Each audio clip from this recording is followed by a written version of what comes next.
வாசிக்கலாம் 19. வானங்கள் தேவனுடைய மகிமையை வெளிப்படுத்துகிறது, ஆகாய விரிவு அவருடைய கரங்களின் கிரியையை அறிவிக்கிறது. பகலுக்கு பகல் வார்த்தைகளை பொழிகிறது, இரவுக்கு இரவு அறிவை தெளிவிக்கிறது. அவைகளுக்கு பேச்சும் இல்லை, வார்த்தையும் இல்லை, அவைகளின் சத்தம் கேட்கப்படுவதும் இல்லை. ஆகிலும் அவைகளின் சத்தம் பூமி எங்கும், அவைகளின் வசனங்கள் பூச்சக்கரத்தின் கடைசி வரைக்கும் செல்கிறது. அவைகளில் ஒரு கூடாரத்தை ஸ்தாபித்தார். அது தன் மணவரையிலிருந்து புறப்படுகிற மணவாளனை போல் இருந்தது.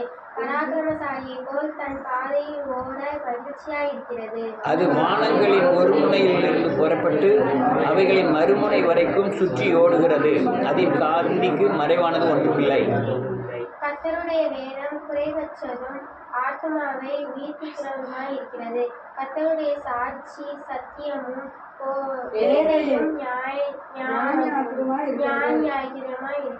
கர்த்தருடைய நியாயங்கள் செம்மையும் இருதயத்தை சந்தோஷிக்கிறதுமாய் இருக்கிறது. கர்த்தருடைய கற்பனை தூய்மையும் கண்களை தெளிவிக்கிறதுமாய் இருக்கிறது. கர்த்தருக்கு பயப்படுகிற பயம் சுத்தமும் என்றென்றைக்கும் நிலைக்கிறதுமாய் இருக்கிறது. கர்த்தருடைய நியாயங்கள் உண்மையும் அவைகள் அனைத்தும் நீதியுமாய் இருக்கிறது. அவைகள் பொன்னிலும் மிகுந்த பசுமொன்னிலும் விரும்பத்தக்கதாகவும் தேனிலும் தேன்கொட்டிலிருந்து ஒழுகும் தெளித்தேனிலும் மதுரமுள்ளதாக இருக்கிறது. அன்றியும் அவைகளால் உமது அடியே எச்சரிக்கைப்படுகிறேன். அவைகளை கை கொள்கிறதுனால் மிகுந்த பலன் உண்டு. தன் பிழைகளை உணர்கிறவன் யார்? மறைவான குற்றங்களுக்கு என்னை நீங்களாக்கும். துணிகரமான பாவங்களுக்கு உமது அடியேனை விலக்கி காரும். அவைகள் என்னை ஆட்கொள்ள ஒட்டாதிரும். அப்பொழுது நான் உத்தமனாகி பெரும் ஆதகத்துக்கு நீங்களாயிருப்பேன். என் கண்மலையும் என் மீட்பருமாகிய கர்த்தாவே, என் வாயின் வார்த்தைகளும் என் இருதயத்தின் தியானமும் உமது சமூகத்தில் திருப்தியாயிருந்தாங்க. எல்லாரும் உட்காரலாம். இயேசுவின் நாமத்தினாலே சோதரம். அல்லேலூயா.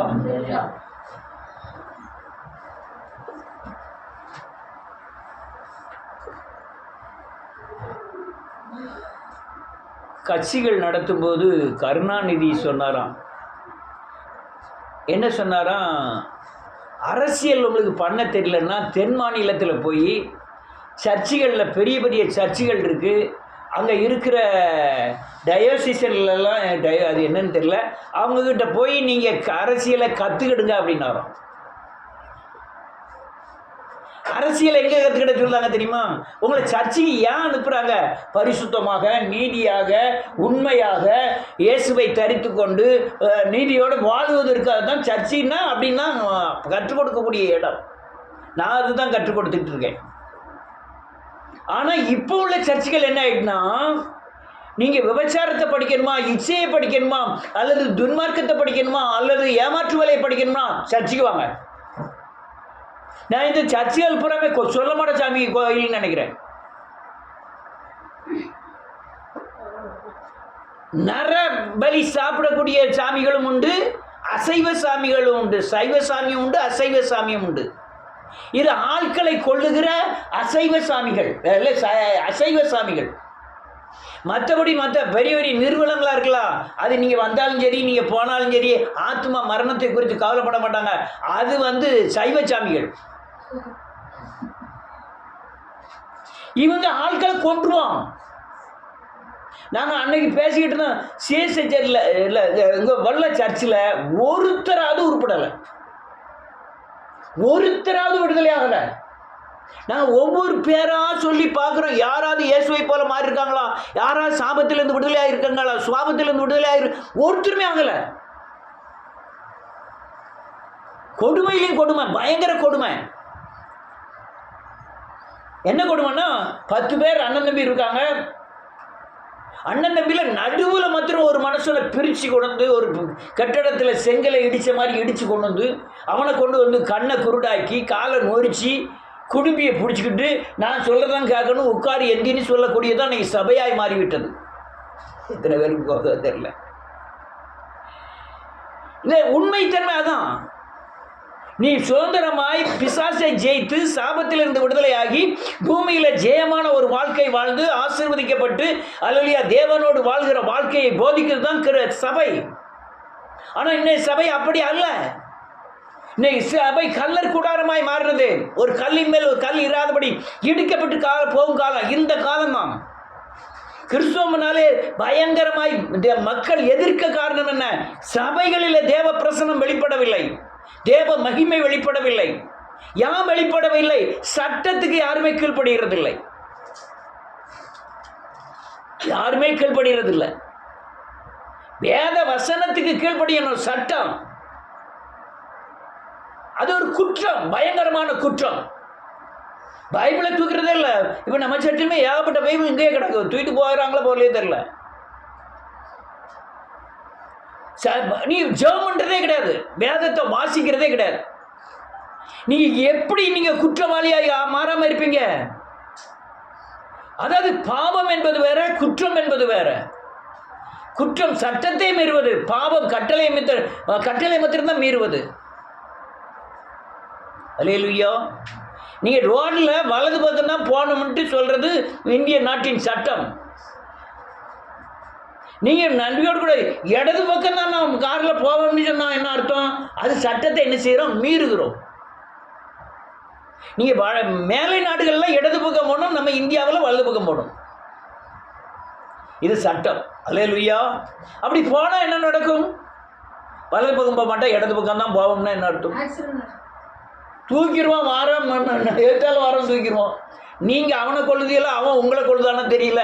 நீங்கள் சின்ன வண்டியாக இருந்ததுன்னா, பெரிய வண்டி இருந்ததுன்னா நம்மளை தூக்கிடுவோம். அவனை ஏன் தூக்கணும்லாம் என்ன செய்ய முடியாது. கேட்க ஏன் ரூல்ஸ் நம்ம மாதிரி வந்திருக்கோம். ஒரு கோடு போட்டிருக்கான், இந்த கோட்டில் தான் நம்ம கிராஸ் பண்ணணும்னு இருக்கு.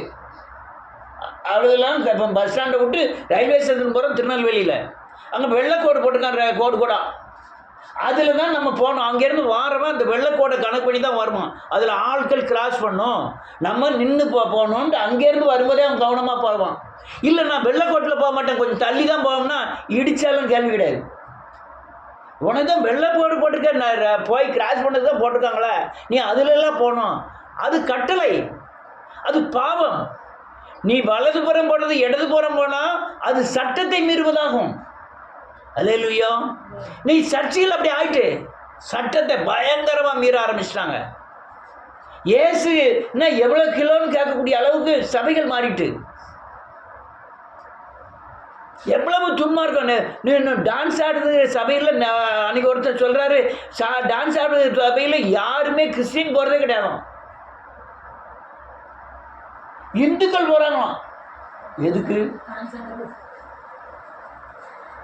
இந்துக்கள். ஏன்னா சர்ச்சில் வேதவசனங்கள் போதிக்கிறது இல்லை, கண்டிப்பு பண்ணுறது இல்லை, பாவத்தை விடணும்னு கண்டிப்பு பண்ணுறது இல்லை, நீதியாக நடக்கணும்னு கண்டிப்பு பண்ணுறது இல்லை. அப்போ மற்றவங்க தானே வருவாங்க. இயேசுவை சொன்னால் ஒருத்தர் வர மாட்டாங்க. இயேசுவை சொன்னாங்கன்னா புறஜாதிகள் யாரும் உள்ளே வர மாட்டாங்க, அழைக்கப்பட்டு மட்டும்தான் வருவாங்க. நீ ஒன்றும் வேண்டாம், அவங்க பக்கத்து வீட்டுக்காரன்ட்ட இயேசுவை சொல்லி பாருங்க, 5 நிமிஷம் உங்ககிட்ட நிற்க மாட்டான், ஓடிடுவாங்க. நீங்கள் உலக கதையை பேசுங்க, கூட 2 பேர் வந்து கேட்போம். அதே மாதிரி தான் அநேக டான்ஸ் ஆடுகிற சபைகளில் கிறிஸ்துவர்களை தவிர புறஜாதிகள் தான் அதிகமாக வராங்க டான்ஸ் ஆடுவதற்காக.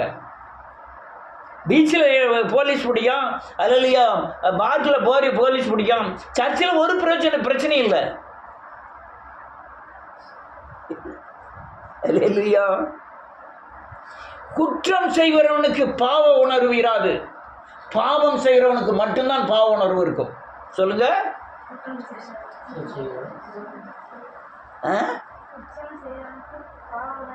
இருக்காதே.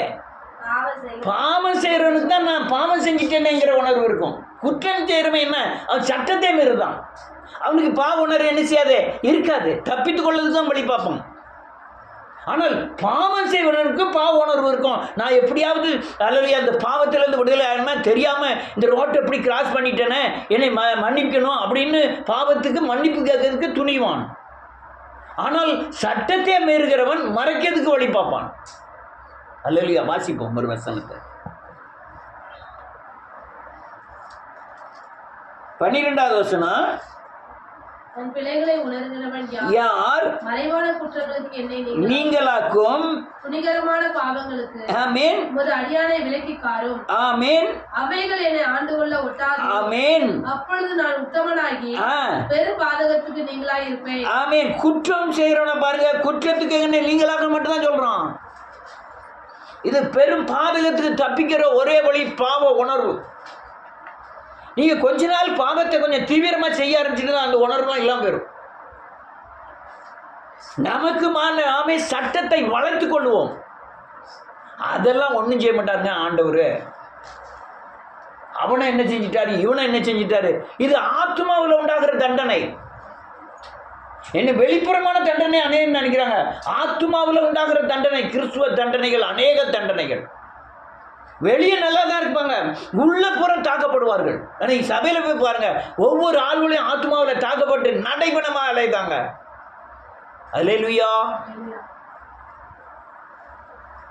நான் ரெண்டு உணர்வுள்ளவங்கள 2 பேரை எடுக்கிறேன்.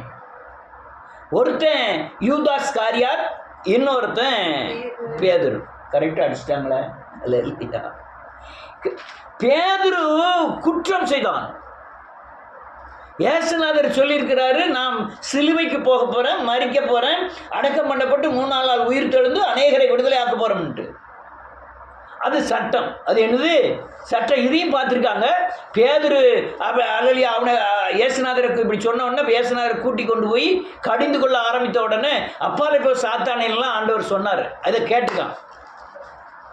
கேட்டிருந்தும் இவர் சிலுவைக்கு போகிறத கூட தடை செய்ய முடியாய் பிசாசு யூதாசை அல்லையா இல்லை சிலுவைக்கு போகிற காரியங்களுக்காக காட்டி கொடுக்குறான்.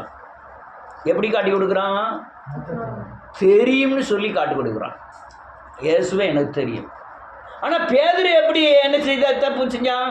தெரியாதுன்னு சொல்லி இப்போ தப்பு செஞ்சான். அவன் தெரியாதுங்க. பேதுரு என்ன செய்தான்? எனக்கு இயேசுவை பற்றியே தெரியாதுங்க.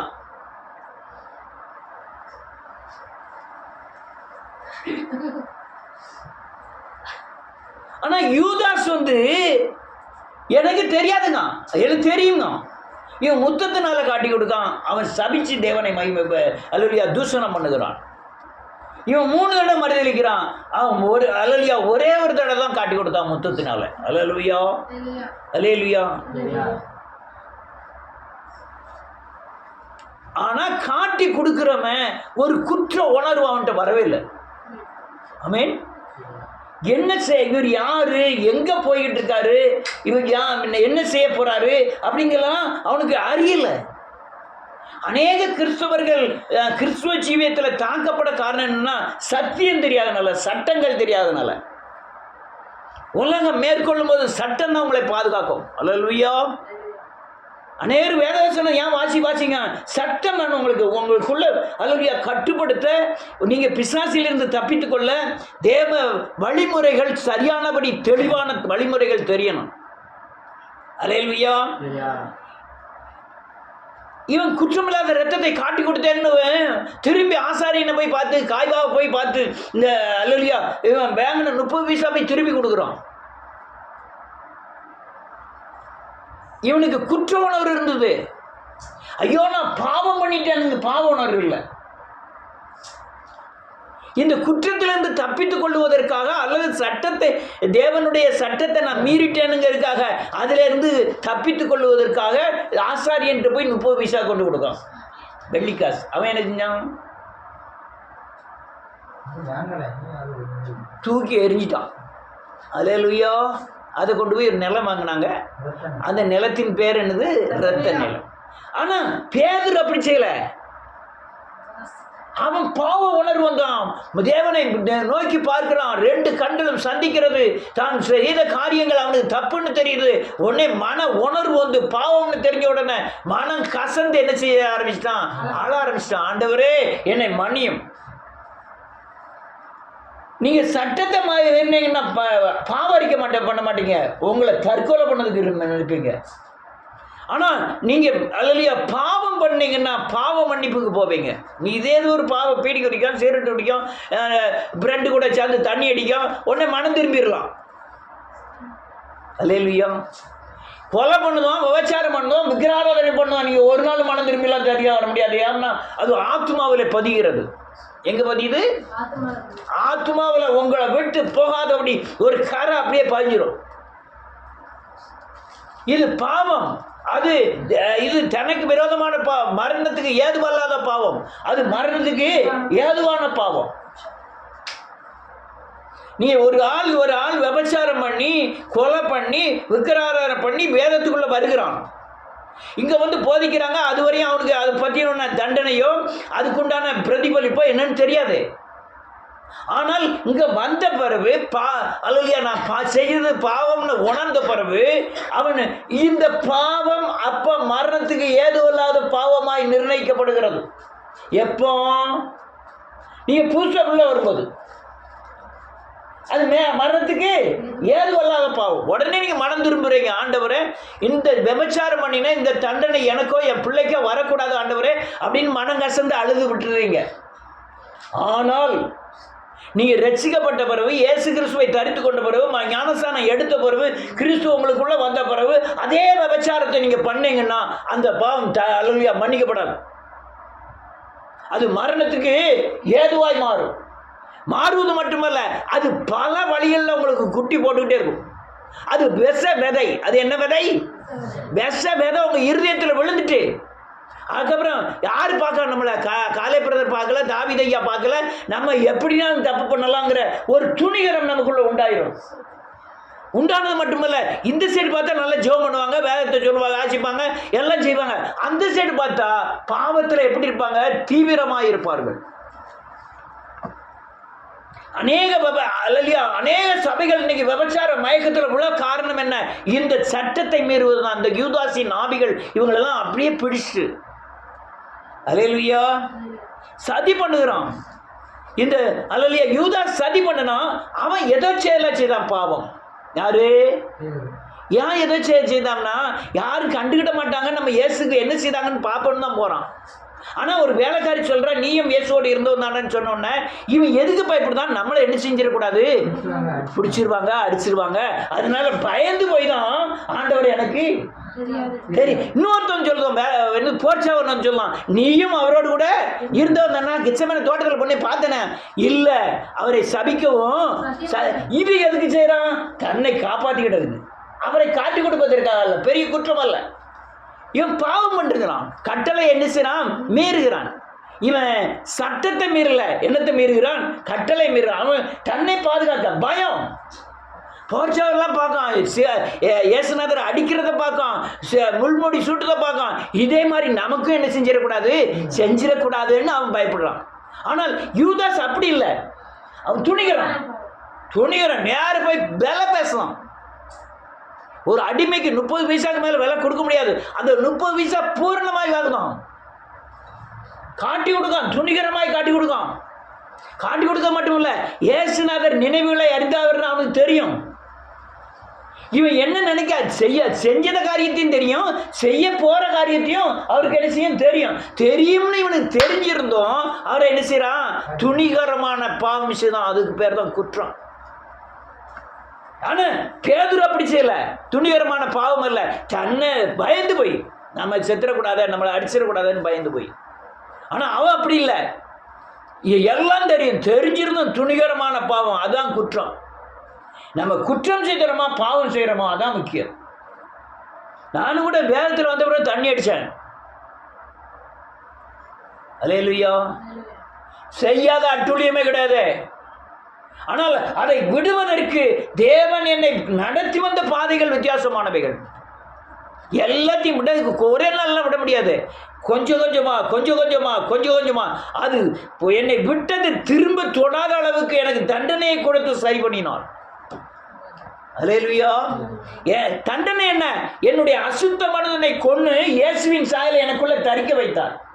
தண்டனை என்னது?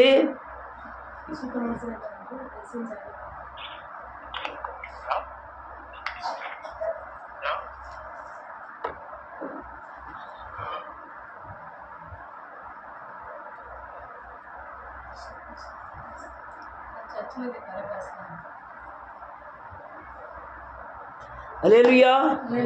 தண்டனை என்னது? இப்படி முடிச்சேன்னு நான் என்ன செய்யட்டோம்? பழைய மனுஷனை கொன்று இயேசு கிறிஸ்துவை தரித்துக் கொள்வதற்காக பழைய மனுஷனை கொல்றாங்க. அதுக்கு பேர் தான் என்னது? தண்டனை.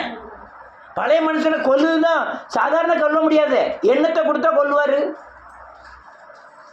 சொல்லுங்கய்யா, சிச்சையை கொடுத்து கொள்வாரு அந்த மனுஷனை. ஆண்டவரே நான் அப்படி இல்லை, ஆண்டவரே என்னை நான் பூர்ணமா என்ன செய்றேன்? அர்ப்பணிக்கிறேன். திரும்ப வைத்த வலி கொடுப்பாரு, திரும்ப மண்டடியை கொடுப்பாரு. போன பிரச்சனை திரும்ப வரும். அப்பதான் நம்ம மார்பில் அடிச்சுக்கிட்டு மனம் திரும்பும். ஆண்டவரே இனிமேல் அதை செய்ய மாட்டேன் ஆண்டவரே விட்டுலான்ட்டு வரும். பழைய மனுஷன் என்ன செய்யணும்? அவரோடு கூட அறையப்பட்டாங்க. புதிய மனுஷனா யாரை தரித்து கொள்ள முடியும்? கிறிஸ்துவ. அப்படி கிறிஸ்துவை தரித்தாதான் உங்களுக்கு வருகிற பலன், உங்களுக்கு வர்ற பலன் கிறிஸ்துவை தரித்துக் கொள்வதுதான். அல்லேலூயா. குற்றம் துணிகரம், பாவம் ஏதோ செய். சொல்லுங்க, எதோ செய். குற்றம் வந்து அல்லையா தெரிந்து செய்கிறோம். பாவம் தெரிந்துதான் செய்கிறோம், பயத்தில் செய்கிறோம். என்ன செய்கிறோம்? பயத்தில் செய்கிறோம். சில சில வெள்ளை பையெல்லாம் சொல்ல வேண்டியது வரும். அந்த வீட்டுக்காரம்மா 1ஆம் தேதி எல்லாரும் வந்துருங்க, ஜெப கூட்டம், நான் எல்லாம் சமையல்லாம் ரெடி பண்ணிட்டு ஃபோன் பண்ணுது. கோழிக்கறி வைக்கணும்னா கோழிக்கறி வைக்க, சாம்பார் வைக்கணும்னா சாம்பார் வைக்க அப்படிங்க. நான் உடனே இங்கே ஒரு ஆளுக்கு பிறந்த நாள், ஜோஷுவாவுக்கு பிறந்த நாள், அதனால் பிறந்த நாளுக்கு போக வேண்டியது இருக்குது, அதனால் என்னால் வர முடியாது. வெளில போய் இது என்ன போய் அந்த ஆள்கிட்ட இருந்து நான் என்ன செய்யணும்? இது பெரிய, ஆனால் சட்டத்தை மீறுவது என்னது? கொடிய பாவம். ஆமென். இந்த இடத்துல நான் தப்பிக்க வேண்டியது இருக்குது. இப்போ நம்ம ஜெபம் இருக்குது அதனால் வர முடியாதுன்னு சொல்லணும். மற்ற எதை சொன்னாலும் வாங்கன்னு சொல்லணும். ஏன்னா ஜெபம் இருக்குது, இப்படி பிறந்த நாள் இருக்குது, சபைக்கு வர ஆளுக்கு ஒரு ஆளுக்கு பிறந்த நாள் இருக்குன்னா அது சொல்லிடலாம். இன்னும் ஒரு படி மேலே போய் இன்னொரு ஆள் ரொம்ப கண்டிப்பாக கொடுனா இறந்த நாள் கூட சொல்லலாம். ஒரு ஆள் இறந்து போச்சு, அடக்காரத்தனி போகணும் அப்படின்னு சொல்லிடலாம்.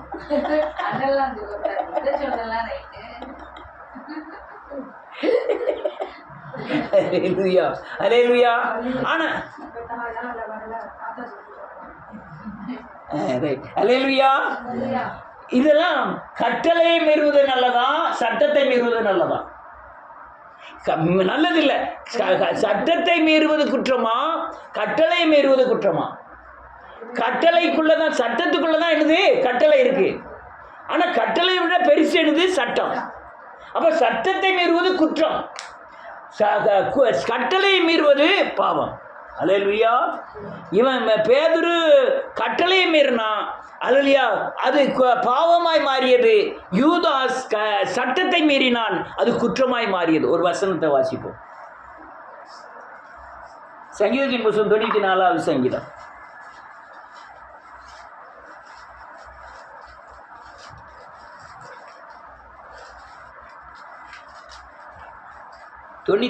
சங்கீதம் வாசிக்கலாம். 20-21. தீமையை கட்டளையினால் பிறப்பிக்கிற கொடுங்கோல் ஆசனம் வேதம் சொல்லுது. தீமைய கட்டளையினால் ராத்திரியோட ராத்திரியா 500 ரூபாய் செல்லாதுன்ட்டாரு, 1000 ரூபாய் செல்லாதுன்ட்டாரு.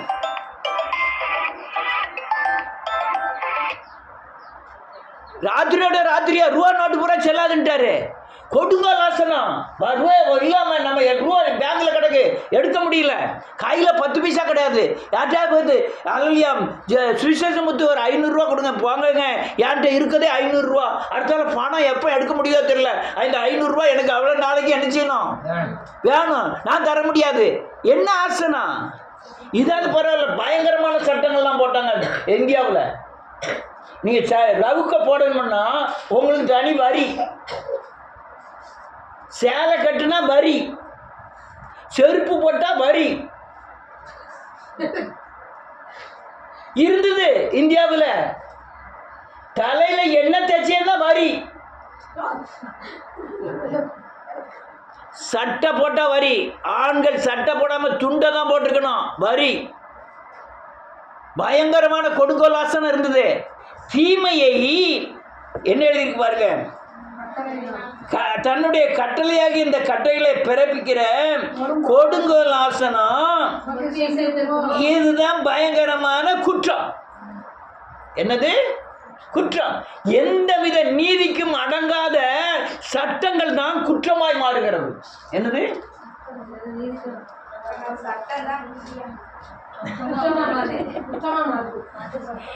எந்தவித சட்டங்களுக்கும், எந்தவித நன்மைகளுக்கும், எந்தவித பாதுகாப்புக்கும், எந்தவித ஞானத்துக்கும் ஒத்து வராத சட்டம் என்னது?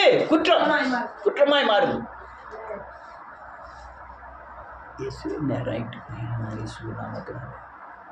எங்க ஊர்ல ஒரு பொம்பளை 2ஆம் ஷோ பார்த்துட்டு ஒத்தையில போகுது. யார்? ஜான் நிக்கல்சன் வந்த 91. ஜான் நிக்கல்சன் அந்த ஊரில் தான் எஸ்ஏ முதல்ல போடுறாங்க, நாகர்கோவில்காரர். எனக்கு ரொம்ப ஃப்ரெண்டாக இருந்தார் கடைசியில். அந்த பொம்பளையால் ஒத்தையில் போது 2-3 பையங்க பின்னாலே போயிட்டுருக்கான். இவர் புல்லட் வச்சுருக்கார். விருன்னு வந்த உடனே டக்குனு இவரை இந்த அம்மாவை பார்த்துட்டு அவனுக்கு 3 பேர் ஓடிட்டாங்க. ஓடினோடனே இந்த அம்மாட்ட அம்மா இந்த பேட்டரி வச்சுக்கோ, கொண்டு போயிட்டு விடிய காலம் பேட்டரியை உங்கள் வீட்டுக்காரர் கொண்டு கொடு அப்படின்னு சொல்லிட்டு உடனே டக்குன்னு வீட்டுக்காரர்கிட்ட கொண்டு போய் கொடுத்து, நம்ம ஊர் எஸ்ஏ நல்ல எஸ்ஏ, இந்த பேட்டரியை வந்து கொடுத்துட்டு போய் நான் ஒத்தையில் வந்தேன், பேட்டரியை கொடுத்து விட்டாரு, இதை கொண்டு போய் ஸ்டேஷனில் போய் கொடுத்துருங்க அப்படின்ட்டு இருக்காரு. உள்ளதான் கொடுக்க போயிருக்கா, போட்டு கொண்டுட்டாங்க. வர்றேன் யார? வீட்டுக்காரரை போட்டு கொண்டு போட்டான். யான் தெரியுமா? காலாண்டன். இவர் பாருங்க கண்டுபிடிச்சிருக்க பாருங்களேன். ஒத்தையில வீட்டுக்காரியை யார் நீ படத்துக்கு அனுப்புனேன்னு சொல்லி கொண்டுட்டார இல்லையா? அது இல்லையா? அது இப்போ சட்டம் அப்படியே. அப்போ வந்து பெண்ணுக்கு ஆணுக்கு பெண் அடங்கி இருக்கணும்னு சட்டம். இப்போ பெண்ணுக்கு ஆண் என்ன செய்யணும்? ஆமாம், நான் பாத்திரம் தைச்சா நீயும், நான் துணி தேய்ப்பேன் நீ பாத்திரம் தைக்கணும், நான் பாத்திரம் தைச்சா நீ வீடு கழுவணும், வீடு கழுவணும். இப்போ அதோட ஒரு படி மேலே போய் என்ன சொல்லிட்டாங்க, பிள்ளைகளை பூரா நான் குளிப்பாட்டி பள்ளிக்கூடத்துக்கெல்லாம் அனுப்பி வைக்க, எனக்கு சம்பளம் தரணும், பிள்ளைகளுக்கு சாப்பாடு போட்டு எனக்கு சாப்பாடு போட்டு எல்லாம் செஞ்சு பிள்ளைகளும் கேட்டு வீட்டில் கேட்டுறாங்க, எனக்கு சம்பளம் தரணும்னு இப்போ சட்டை கேட்காங்க. ரொம்ப பேர் கேட்காங்க. நான் பொண்டாட்டி பிள்ளைகள்லாம் நான் மட்டும் ஏன் பார்க்கணும்? நான் மட்டும் ஏன் வீடு தொளிக்கணும், தூக்கணும், பாத்திரம் தைக்கணும், இல்லையா எல்லா வேலையும் நான் ஏன் செய்யணும்? உமக்கு மட்டும் நீ பாட்டில் சும்மா உட்காந்துட்டு வருவேன், நான் எல்லாம் செஞ்சு வைக்கணும். அதனால எனக்கு சம்பளம் 10,000 ரூபா கொடுத்தாகணும், 15,000 ரூபா கொடுத்தாகணும். தங்கம் அடுத்த வாரத்தில் காட்டு இல்லையா? ரைட்டு. அடுத்த வருஷம் என்ன இருக்கு? 21.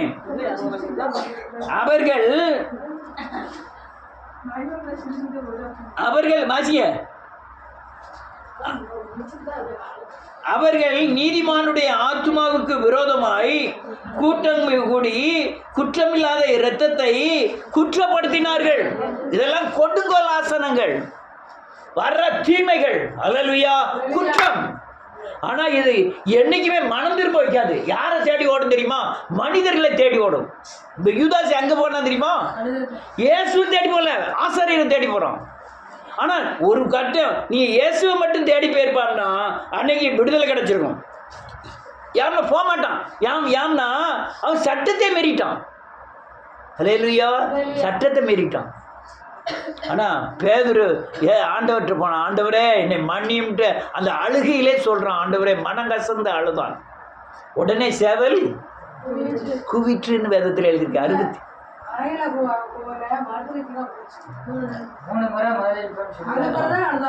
ஆமா, மனவேறு தான் அழுதான். அல்லேலூயா.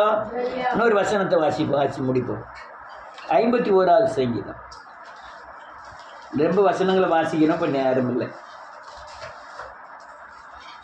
51வது சங்கீதம் 1, 2, 3, 4, 5. தேவனே இறங்கும். ஆமென். சுத்திகரியும். ஆமேன், என் அக்கிரமம் நீங்க ஆமேன், என்னை முற்றிலும் கழுவி ஆமேன். என் பாவம் சத்தம். சுத்திகரியும். ஆமேன். பாவம் நீங்க சுத்திகரியும். கதர்தான், ஆண்டவரே நான் பாவம் செஞ்சிட்டேன் ஆண்டவரே, என்னை சுத்திகரியும், என் குற்றம் நீங்க சுத்திகரியும். இது என்னது? பாவ உணர்வு. என்னது? பாவ உணர்வு வந்து இருதயத்தை உடைச்சிரும். ஆனால் துணிகரமான பாவங்களுக்கு என்னை விலக்கி, துணிகரமான பாவம் என்ன செய்யும்? மன்னிப்பு கேட்கலாம் தோணாது, மறைக்க தோணும். என்ன செய்யும்? மறைக்கும். ஒருத்தரும் தெரியாமல் நம்ம செஞ்சுருவோம் அப்படிங்கிற மாதிரி ஆகும். ஆனால் இந்த நன்றியோடு கூட இந்த மரணத்துக்கு ஏதுவல்லாத பாவம் தான் உங்களுக்கு உணர்வை கொடுக்கும். மரணத்துக்கு ஏதுவான பாவத்துக்கு பிசாசு உங்களுக்குள்ள கிரியை செஞ்சு அந்த மனம் திரும்ப வைக்காது, துணிகர பண்ணும். துணிகரமாக என்ன செஞ்சிருப்பாரு ஆண்டவர், அவன் அந்த பாவத்தை செஞ்சான், இவன் இந்த பாவத்தை செஞ்சான், அவன் உள்ளே நடக்குது உனக்கு தெரியாது. இப்போ நான் செய்கிற பாவம் தான் உங்களுக்கு தெரியும். என் மனசில் தேவனை நோக்கி பார்க்குறது யாருக்கு தெரியும்? ஒருத்தர். ஆனால் வெளியே தோற்றத்தை விட உள்ள நான் மனசில் கதறது நான் விடுதலை ஆயிடுவேன். ஆனால் நீ உள்ள கதறலாம் விடுதலை ஆக மாட்டீங்க. பாவ உணர்வு ஏற்படணும். ஆண்டவரே நான் செஞ்சது பாவங்கிற உணர்வு ஏற்படணும். அடுத்தால என்ன எழுதிருக்கு? ஆமேன். அறிந்திருக்கிறேன் பாவம் எப்போதும் எனக்கு முன்பாகவே இருக்கு. என் பாவத்தை அறிஞ்சிருக்கேன் ஆண்டவரே. அவன் தாவிது, என் பாவத்தை அறிஞ்சிருக்கேன். பாவம் என்ன பாவம் தெரியுமா? சட்டத்தெல்லாம் மீறின பாவம். ஒரு அடுத்த மனைவியை எடுத்துக்கிட்டு அவனே கொலை பண்ணிட்டான், அந்த பாவம். அவன் சொல்கிறான் அல்லையா, அந்த அந்த அந்த அந்த அறிக்கை செய்கிறான். அந்த இதே மாதிரி அறிக்கை செஞ்சால் நீங்கள் எந்த பாவத்திலேருந்து தப்பிச்சிடலாம். ஆனால் உங்களால் முடியாது. ஏன்னு கேட்டால் இதுக்கு ஆவியானவர் துணை வேணும். இல்லைன்னா உங்கள் இருதயம்லாம் நொறுக்கப்படாது. அடுத்தால என்ன எழுதியிருக்கு? தேவரீர் ஒருவருக்கே விரோதமாய் பாவம் செய்து ஆமேன் பொல்லாததை நடப்பித்தேன். ஆமேன். நீதி விளங்கவும் ஆமேன் ஆமேன். இதெல்லாம் அறிக்கை செய்கிற ஆண்டவரே, எல்லாத்தையும் நான் அறிக்கை செய்கிறேன். இதுதான் என் பாவ உணர்வு. பாவ உணர்வு வரணும்னா உங்களுக்கு கிருபை வேணும். அந்த கிருபை இல்லைன்னா பாவ உணர்வுலாம் வராது. துணியரம் வந்துட்டுனா பயங்கரமான பின்வாங்கலாம் போயிடுவான், ரொம்ப வேகமாக பின்வாங்கி போவாங்க. ஆனால் பாவ உணர்வு வந்துன்னா அந்த புல் ஸ்டாப் வந்துடும். அதுக்கப்புறம் நீங்கள் செய்யாதபடி உங்களுக்குள்ளே ஒரு தடை வந்துடும். நம்ம செய்யக்கூடாதியா, ஆண்டவர் நம்ம தண்டிப்பாருங்கிற எண்ணம் வந்துடும். அடுத்த வருஷம் என்ன இருக்கு? துர்க்குணத்தில் உருவானேன். ஆமேன். நான் சொல்றேன் ஆண்டவரே, நான் உருவானது என்னுடைய மூல பொருளே துர்க்குணம். அதுல தான் நான் உருவாயிருக்கேன். என் தாய் என்னை பாவத்தில் கற்பம் தரிச்சிட்டா, அதனால பாவம் செஞ்சுட்டேன். ஒரு தடவை என்னை மன்னியும் சொல்லி அழுது மனம் திரும்பிட்டான். அல்லையா? அதுக்கப்புறம் ஆண்டவர் சொன்னது, தாவீதின் இருதயத்துக்கு, தாவீது நீங்கள் என் இருதயத்துக்கு ஏற்றவர்னு யார் சொல்கிறா? தேவன் சொல்கிறாரு. எந்த பாவத்துக்கும் விடுதலை உண்டு, ஆனால் உங்கள் இருதயம் தான் கணக்கு. நீங்கள் சரியானபடி மனம் திரும்பினீங்கன்னா எல்லா பாவத்திலேருந்து நீங்கள் விடுதலை ஆகிடலாம். ஆனால் சட்டத்தை மீறுறது வேறு, கட்டளைகளை மீறுறது வேறு. சட்டத்தையே நீ 2 தடவை விபச்சாரம் மட்டும்னே இல்லை உள்ளெல்லாம் வர முடியாது. அந்த அளவுக்கு துணிகரம் வந்துடும். நீ பாவத்துக்கு அடுத்தால 2 தடவை பாவம் செஞ்சிட்டிங்கன்னா அதோட நீ உள்ளே வர முடியாது. அது ஆட்டோமேட்டிக்காக உங்கள் இருதயம் கடினமாயிடும், நீங்கள் தப்பிக்கவே முடியாது. அது தேவனை பார்த்தா பைத்தியகாரத்தனமாக இருக்கும், தாமஸை பார்த்தா பைத்தியகாரத்தனமாக இருக்கும், உபதேசத்தை கேட்டால் இழப்பமாக இருக்கும். இது என்ன உபதேசம் இப்படி பண்ணுறாருங்க மாதிரி இருக்கும். எல்லாம் பைத்தியமாகவே மாறிடும். தான் மட்டும் ஞானி மாதிரி தெரியும். நம்ம மாட்டிக்கிடுவோம். அதனால் எல்லோரும் எழுந்து நிற்போம்.